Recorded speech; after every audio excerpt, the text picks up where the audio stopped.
Welcome back to GamecocksOnline.com. I'm joined by head volleyball coach Tom Mendoza after the Gamecocks fall in 4 sets to Texas A&M and drop the series here at home. Coach, this is getting into kind of the teeth of the schedule with A&M followed by Kentucky and Missouri. What is kind of your message to the team coming away from the series and getting ready to go back on the road in 9 days?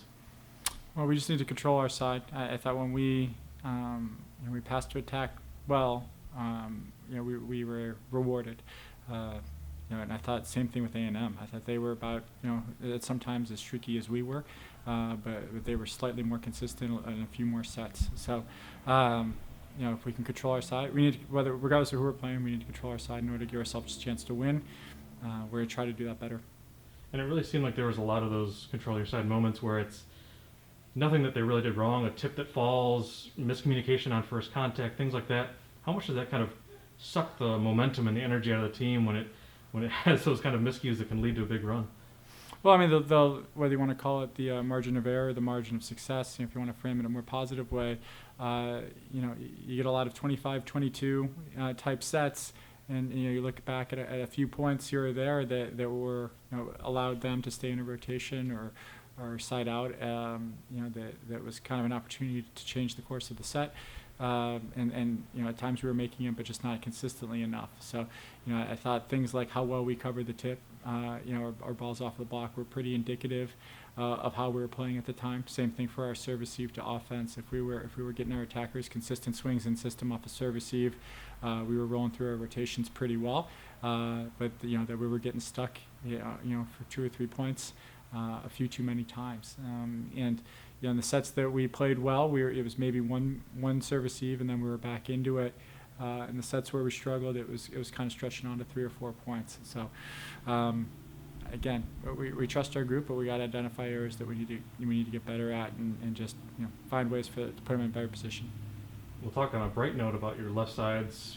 The team was out of system a lot with Texas A&M just really serving so aggressively, but for Kyla Manning to hit almost 400 and Riley Whitesides, I think aside from just some bad sets outside the pin, she would have been probably around there too. What does it mean to have those two have that kind of night when the system is not really running for the offense? Yeah, they looked slightly out of sorts yesterday until the third set, and just credit them for rebounding with just to the level of play that we've grown accustomed to them being at, because we know they're really good volleyball players, and just a great combination of outsides for us to have, and the top teams in the conference have that combination of good left sides. They didn't. If we probably combine the two, we go 1-1. I don't think we helped them out as much today. So, but, credit them for being resilient and giving us as many opportunities as they did. Ideally, we'd like to get our middles and rights more involved. At times we were able to do that, but just not quite consistently enough today. Moving to that right side, it seemed like there was kind of a flux of who was going to be in that position on the right pin. Kiyun had some great swings. Hala Kimin had some great swings, and then you were also switching, Courtney Weber and et cetera as a front row. How important is it for you to have that position kind of locked in, or are you okay with kind of seeing who can earn that role as the season goes on? Well, for a few weeks we had it locked in a little bit. Kenzie was playing at a really high level. Thought she just looked a little out of rhythm yesterday, and even though I think she ended up hitting close to 250 yesterday, she was able to kind of right the ship.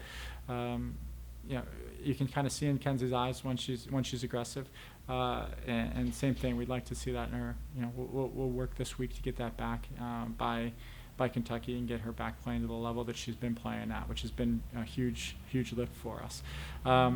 It's a position that we have depth at, and we're trying to give people a chance to one, develop, and two, come in and help the team. I thought Kuhn did well.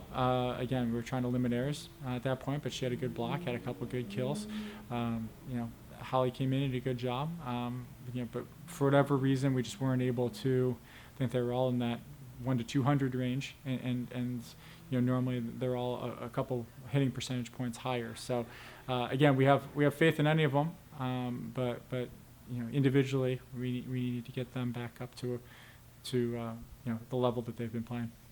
As you have this little bit of a break now, 9 days before you head on the road to Kentucky to play the number 3 Wildcats, what is kind of the priority for you as a coaching staff? Is it getting that rest and getting that recovery, or is it trying to get in the gym and fix some things mechanically that may have cost the team this weekend? It's kind of individual based, player by player.